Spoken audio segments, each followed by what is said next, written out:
And welcome to another Cardinals Nest on HBC Channel 25. Dean Beckman along with Sports Information Director Donny Nadeau back to talk St. Mary's University athletics. And Donny, during the interview portion, we'll also talk theater and dance as the Lightning Bug opens up this weekend on the St. Mary's campus. It's a production of the St. Mary's Theater and Dance Department, and we'll have a couple of performers on the interview show in Billy Lyons and Katie Sapper. So we'll look forward to talking. My goal there is to get Billy to talk a lot because that English accent is just phenomenal. So Well, I think we're just going to ask him questions and just let him talk yeah. so I can sit back and listen. Billy is from the Rose Bruford School in London, and so he'll join us along with Katie a little bit later on. But first, we'll recap the previous week in St. Mary's athletics. And Donny, we have been beginning lately with the volleyball team, and rightly so. They deserve to be first. Mike Lester really has that winning program going, and some impressive MIAC victories. The most recent one over Carleton College, winning that one 3-1. Yeah, and the big thing about that one is it was a great bounce-back match for them. They had just lost to St. Thomas, a nationally ranked team, and didn't play exceptionally well. And you know, Coach Lester going into that Saturday match said, you know what, the key right now is we need to get back to playing well. Played very well against Carleton, came away with the 3-1 win, which is what they needed to do. Carleton is a team that they needed to beat, that they had to get back on the winning track, and they got some solid performances. Amy Kuyak, junior from River Falls, had a great match. And again, we seem to keep talking about different people each week, and I think that's one of the keys to the success that the Cardinals are having is they're not just relying on Sarah Gardner or Jess Mate or the setting of Brittany Chewinka. They're getting a lot of people involved. Sarah Harstead came on Saturday and played very well. So it's been a complete team effort, and really, if they're going to be successful and make a long run into the postseason, that's what they need is contributions from a lot of different players. Right, so as you said, Amy with 18 kills in that one. I believe she actually leads the Cardinals in hitting percentage. So, yeah, she's hitting .348, and when you can do that, you know, that's exceptional. And you know, as a middle blocker, she's been one of those that's you know, that's always in the play and is doing a great job. And it's nice to see her, you know, do very well and maybe take a little bit of the pressure off of Sarah and off of Jess on the outsides, and hopefully, you know, you got that 1-2-3 combination. Teams can't focus on one or the other. You've got all three of those up front, and it makes it very difficult. Yeah, it really does. And we talked last week about how well they're serving lately. Tara Rasmussen kind of leading the charge there. Tara really doing a great job. She also leads the team, I believe, in digs. So she's having an all-around great season. Yeah, Tara's their libero, and she's doing a great job. And you know, whenever you talk to Coach Lester or you talk to anybody about the importance of passing, you know, Tara's going to be the one that's really spearheading that. And right now, you know, Tara's doing a phenomenal job with that. And the serving, you've got Tara, and you've got, you know, Sarah Gardner as well doing a great job of passing.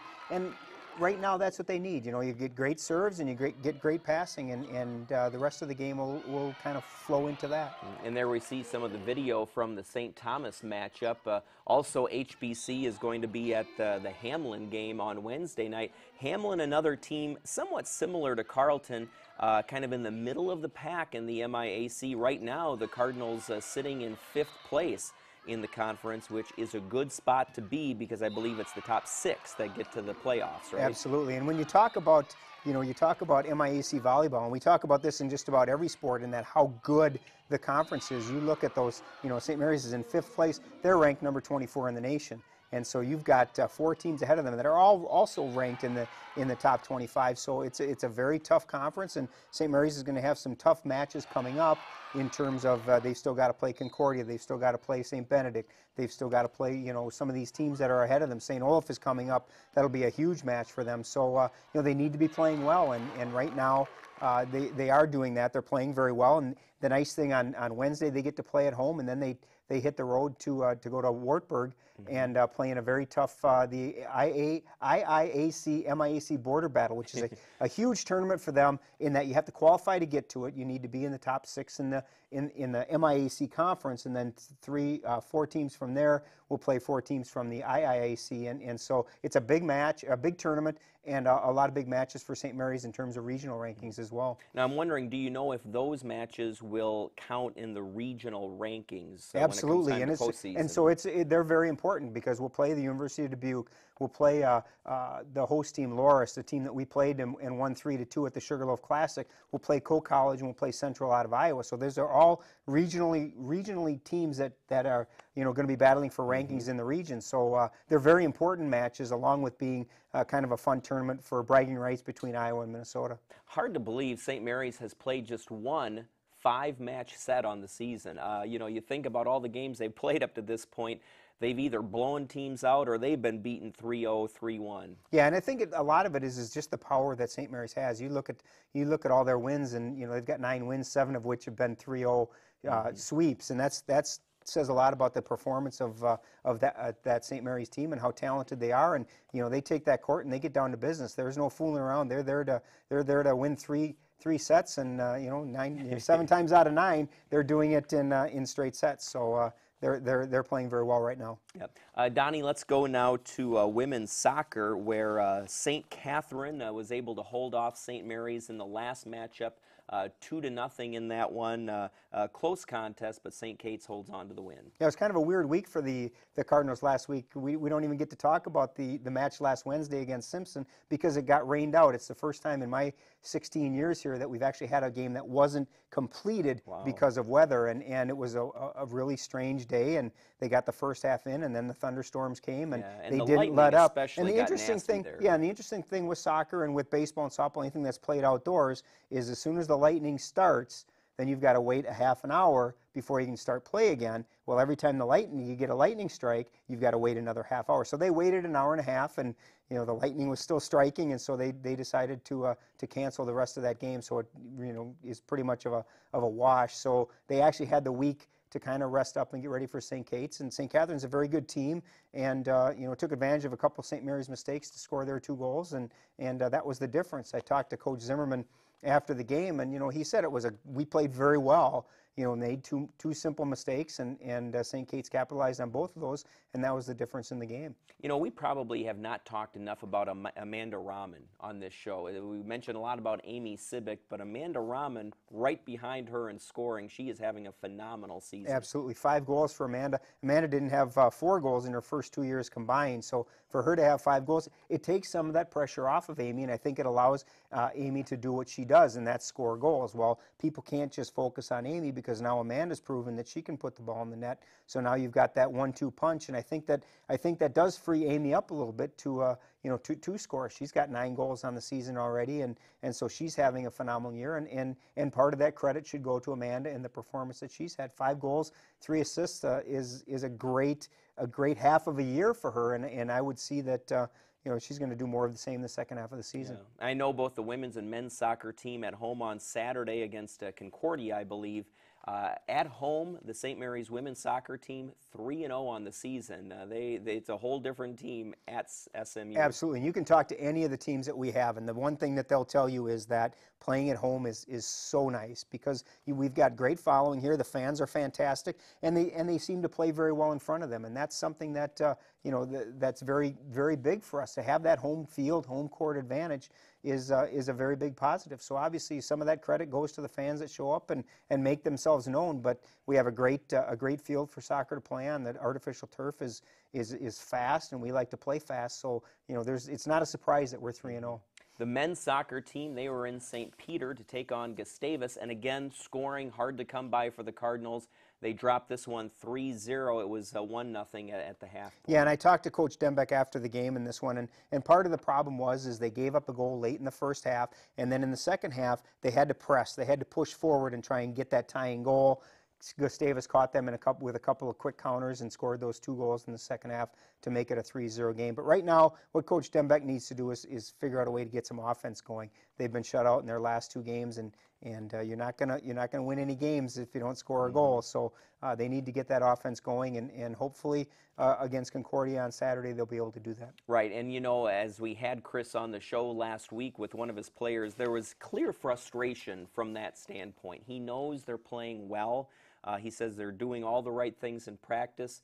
In a game, the ball's just not bouncing their way, and that's and the thing with Chris and with all of these coaches is moral victories can only take you so far, and so they need to get some victory, some real concrete evidence that they are playing very good soccer because they are playing well. They're just not playing well enough. And in the MIAC, you've got to be able to put the ball in the net, and that's how you're going to get some of the W's in the win column. And right now they're playing very well defensively, but they need that offense to get going so that they can take some of the pressure off of their defense. As Coach Dembeck will say, you can only defend for so long. Sooner or later, you're going to break, and that's basically what happened against Gustavus. You can defend, but you've got to get some offense going to alleviate some of the pressure on your defenders and your goalkeeper, and right now they're just not able to generate that offense. So the men are at 1 o'clock on Saturday at home against Concordia. The women begin at 3 o'clock. In the morning, they're actually having a Kick with the Cardinals children's clinic for male and female kids soccer players, and that will be from 9 until 10:30 a.m., and then they'll invite them back again to perform at halftime of the men's game. Yeah, it should be a lot of fun. Yeah, it should be. So you can take your young soccer players ages 5 to 14 up to the St. Mary's Soccer Complex at 9 o'clock Saturday morning for that free soccer clinic. All right, Donnie, we move on now. We'll look at cross country, and they were really gearing up for the No Limit Invitational held and hosted by St. Mary's University. And Coach Barrett had really geared them up for this, saying, all right, you kind of need to let it all out for this event. David Feather and company certainly did that, performing very well on the home meet. Absolutely. If you were to see Coach Barrett after this meet, he was all smiles. He had a grin from ear to ear, and you're exactly right. They geared up for this one. This was the time to say, okay, it's time for us to kick it into high gear and start preparing for that conference championship at the end of October. And David Feather ran a fantastic race. Second overall. Second right? overall, 27-27 for an 8K, and really did a great job. And the nice thing was St. Mary's had their top 5 competitors were all in the top 12. And for them to be able to do that, that's going to really bode well for them as they start gearing up for the conference championships. And you know, I talked to Coach Barrett after the meet, and he kind of said that, you know what, the guys went out today and tried to win this race. And so that's the mentality that he's been looking for, and that killer instinct that, you know what, we really want to push ourselves to be the best that we can be. And I know that what he saw on Friday night was something that he's been waiting for all year. So it was a great showing for the men, and the women did very well as well.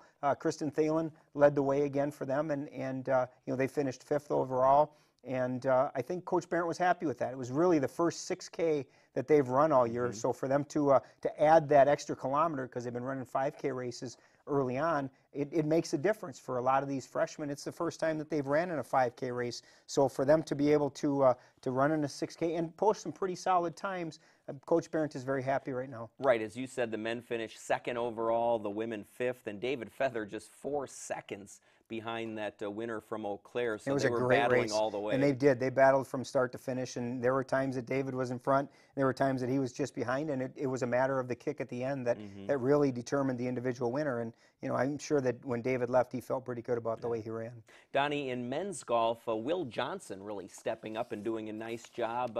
The thing with both the women's and men's golf teams, they seem to be able to put together that one day, but not necessarily the second day. And it seems like their first days are always pretty good, but the second days don't follow suit. So getting the 2-day consistency is what's lacking right now. Yeah, we really can lump the two teams together because you're exactly right. You look at the men's side, Will Johnson had an 81 in his first round and couldn't match that the second time. He had an 89. And so they're not getting that consistency. And really, as they head into this weekend and the 3-day conference championship, they have to be more consistent. They need those 81s, but they need more of them. They can't be going 81, 89, 84, 89, that kind of thing. And they need to get those numbers to continue to be lower. And I think that, you know, Coach Stengel saw some rays of hope. He saw some signs of the potential that they have, but the consistency just isn't there. And on the women's side, it's the same thing. Gia Pooch had a great opening round with an 86, and then came back and really struggled the second day. So you know, it's again one of those things that they've got to come up with that consistency as they head into this weekend. It's the end of the year. It's their final tournament. It's the one that they really gear their whole season for.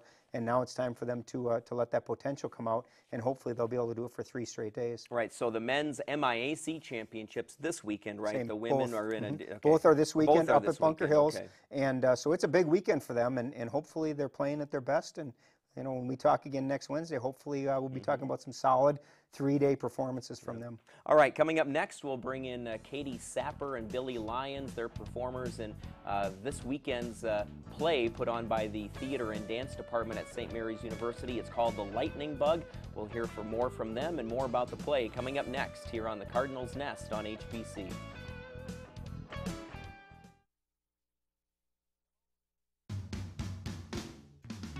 Wouldn't it be nice if there was a mobile phone company where you could actually get great customer service? Well, the wait is over. Full mobile phone service is now available at HBC. With plans starting as low as $40 a month on the nation's largest coverage map, HBC Mobile has a plan for everyone. Individual, family, data, they're all available. And they all come with the personal customer service you've come to expect from HBC. Stop in today at 58 Johnson Street, Winona, to see how you can get a free phone.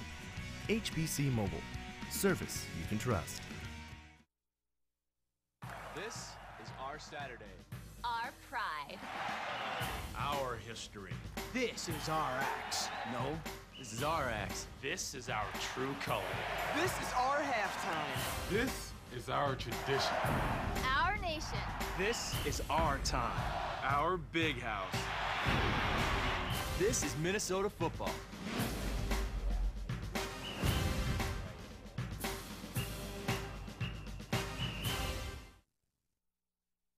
Sometimes life isn't about doing the popular thing or even the cost-effective thing.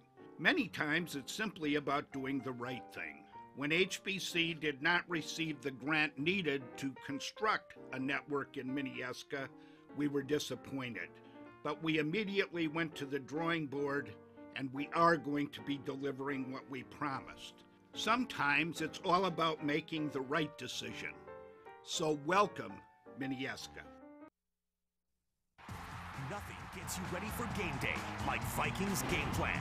Every Sunday, join host Paul Allen, along with head coach Brad Childress, as they break down the X's and O's. Plus, log on to foxsportsnorth.com and click on the Vikings tab for even more Vikings content.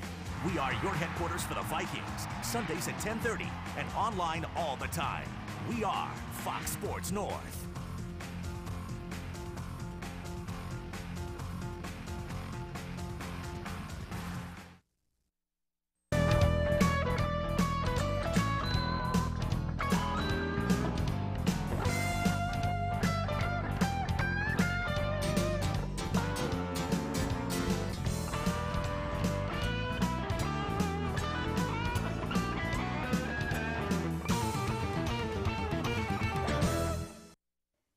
Thanks for watching the Cardinals Nest here on HBC. Dean Beckman along with Donny Nadeau, and we bring in Billy Lyons and Katie Sapper. They are performers in this weekend's play called The Lightning Bug that's put on by the St. Mary's University Theater and Dance Department.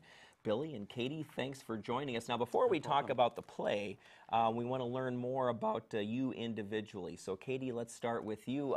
Katie, it's interesting. She comes to us from San Diego, California. Katie, I have to ask, how in the world did you find Winona, Minnesota and St. Mary's University? Tell us how you got here. Well, I was a part of the drama club at my school in San Diego, and every year we go to Nebraska, of all places, for this big international conference. And St. Mary's was one of the colleges that was there, so I auditioned for them there, and I found out how amazing their program is, how friendly everyone is, and how great the opportunities that are available to you there. We can go to London for a semester while we're studying to get a musical theater degree, as well as double major, which was something I was interested in. So I decided to come here. Yeah, that's terrific, and you're absolutely right. It is an amazing program, and we're happy to have you here. And what you may not know at home is that she is the second person from San Diego currently studying at St. Mary's University. Maybe there's more that I don't even know of, but you're one of at least two. I know that. So. We should have her back on in March and see if that smile is still there after a year of our winters here. Yep. Billy, you know, Katie mentioned that as part of the St. Mary's program, she will get to study in London. Yep. You are from London, and you are here now for a semester or for a year, perhaps. For a whole year. For a whole year. Yeah. Tell us about Rose Bruford College there in London, where you're from. You're in your second year now. Yeah, I go to Rose Bruford in London on the ATA program, which is American Theatre Arts, and part of that course involves the second year going to study in a college in America to sort of just understand and get to know the sort of American theatre from an American perspective. There's 2 colleges that were sort of available to us, SMU being one and SFA in Texas being the other. And it was difficult to choose. I mean, like, both places sounded amazing. It was really hard, and people just had to sort of make decisions in the end based on just really small things, because that's all that divided it. But I'm happy to be here and happy to be, you know, doing the show this weekend, family weekend. And I'm looking forward to sort of the snow coming. Because All right. What has been your biggest adjustment coming from London to Winona, Minnesota, prior to your first winter? I think the sort of size and the sort of busyness, really. It just feels so quiet around here compared to London. Yes. Yeah, it's just, I mean, and like Rose Bruford's not in the centre of London, so it's not crazy all the time, but there is like so much more people just always around, and you've got like no space compared to here. And yeah, it feels quiet here. You know, it's interesting. Katie, you're a freshman, and Billy, this is your first time here at St. Mary's, though you're a sophomore. What's it like being thrown into the first production of the season? And, you know, you have some leading roles in this particular production. It has to be a lot of fun, but a little bit crazy as you're trying to learn people's names or your way around the school, that sort of thing. Yeah, I mean, we have had 2 days off since rehearsal started, and then rehearsal started like less than a week after I got here. So I've had like 4 hours at least every night of rehearsal since I got here. So it's kind of crazy. It's like you don't really have that much time to sort of see the place and see other things and sort of settle in, because you're just like go like rehearsals all the time. But it's good in a way because it's kept me busy, and like obviously there's sort of going to be an element of like settling in and kind of maybe feeling homesick and missing home kind of thing, but you don't have time to, because like it's been every day constantly. So it's just been busy, but it's been really good. Yeah, Katie, not much time to socialize with fellow freshmen, is there? Definitely not, but there is another freshman. Alex Green is also in the play. He plays Jimmy, and there are freshmen that are on working as tech, working as crew, which is really nice to know. And it's great to get to know the other majors that are in the theater department and the dance department as well, because I'm going to be with them for a while. So I feel like we're all becoming good friends, and it's a bit of a baptism by fire thing, but it's really fun, and they're all so nice and friendly about it, willing to help you out. Katie, how about for you? We talked about the transition from London to here. Talk about the transition from San Diego, obviously another big city coming to a small town. Was it hard for you to make that adjustment? I think for me the hard change was not so much the town adjustment, the weather adjustment has been a little difficult. I could not bring my surfboard on the plane, so that was a little challenging, and I don't have a huge winter coat, and I kind of get blown over by the wind. But I'm learning to, you know, adjust my stance, I guess you could say, when I'm walking, and adjust to that weather. It's very quiet, but at the same time, it's really peaceful. It's nice to not have crazy hustle and bustle all the time. Now, The Lightning Bug. Billy, why don't you give us a little summary of this play? It's a family comedy. I've heard it's hilarious. I talked to I talked to Dr. Bowler the other day, and he was telling me it's a great show, very family-friendly comedy. Yeah, it's like a sort of a spoof of a comic book, but it's not a spoof because it's not making fun of comic books. It's kind of, it embraces them, and sort of Rand Higby, who wrote it, he is clearly like a big comic book fan. I mean, it's sort of written with a lot of sort of like warmth about comic books, and kind of the set is sort of like really sort of vivid and visual colors, and the costumes are kind of color coded and really coordinated, and like if everyone on the stage froze at one point, which might happen, you'll see, it would look like it was lifted from a comic book. Like that's the sort of the look that Judy Myers has gone for, and the sort of quirky, wacky sound effects thrown in there, which are like real straight out of a comic book, proper sort of like pow sounds and everything. And it is like the real classic comic book story. There's a sort of an evil villain, and there's a sort of hopeless romantic who sort of falls for the superhero, which is played by one of the ATAs, Bryony. There's loads of special effects. There's crazy physical stuff. There's giant spiders come into it at one point. They will be there. People may or may not be pulled out of windows of office blocks. Okay, wow. It's quite crazy. Sounds crazy. Yeah, Katie, talk about your character and what we should expect from you. Okay, my character is Thelma. She is this kind of sassy secretary of this Magnopolis daily news office. Sort of keeps everyone a little bit in line, but she does have a fancy for gossiping over the phone, so that sometimes distracts her from work a little bit. And Roy, Billy's character, she and him sort of have this little flirty business going on. Sort of a thing. Now, in talking to Judy Myers, who's the director, of course, you know, she's saying actually you two have a little opening dialogue as the curtain opens. Is that right? Or right towards the beginning, anyway. Yeah, I mean, yeah. There's kind of like it's like without kind of ruining it, that it is really sort of formatted like a kind of 30s, 40s comic book superhero sort of TV program. So after the sort of special entrance of the kind of show, there is opening dialogue in the office block. Very screwball 1940s. Yeah, okay. Kind of thing. Yeah, it sounds fun. Now, we just have a minute left here, but Rand Higby, as Billy mentioned, who wrote the play, he'll actually be there on Friday night and take some questions and answers afterwards. Have you had a chance to meet him yet? That's going to be kind of a unique experience, I would think. Yeah, we've met him like probably 4 or 5 times now. He actually sat in on the auditions because this is the first time that his play has been performed. He's had readings of it performed, but it's never actually been staged. So he's really keen to see how things work, how things are done from our perspective. Yeah. And so he's been sort of popping in all throughout the whole process, and he's like, yeah, he's sort of really enjoying the whole process and sort of seeing his work on stage, and kind of nerve-wracking. A little bit. Yeah, I would guess so, you know, because you don't want to disappoint him. No, and like he wrote the person that you are being on stage, and if you get it wrong, it's like, oh God. He has what it should be in his head, and you have to try to match that. You want to try and match that. He's really helpful about it, though. He's really helpful about steering you if you're not quite sure where to go and what direction. Him and Judy are really nice about it. Yeah, he's been really supportive. So again, it's the Lightning Bug. It is Thursday through this upcoming Monday at St. Mary's University. Tickets are still available. Just call the Page Theater box office for more information there. So Katie and Billy, thanks for being on the show. Good luck this weekend and with the rest of your studies at St. Mary's. Thank you so much. Thank you. All right, stay tuned. Donnie and I will be back to wrap things up here on the Cardinals Nest on HBC.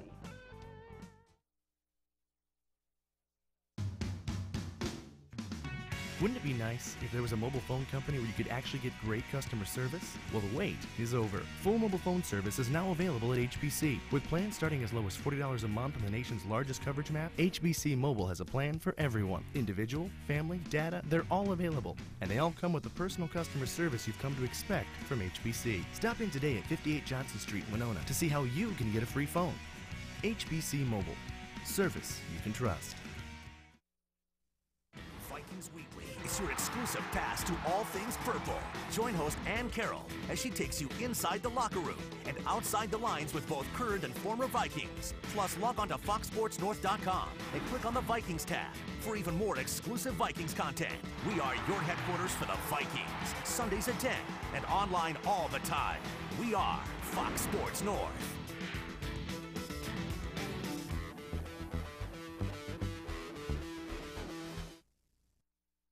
And just to wrap things up here on the Cardinals Nest, as Billy mentioned, Lightning Bug is part of Family Weekend. It is taking place on Saturday at St. Mary's University. There is a Fall Frolic, a 5K run walk through the bluffs at St. Mary's, and that is open to all.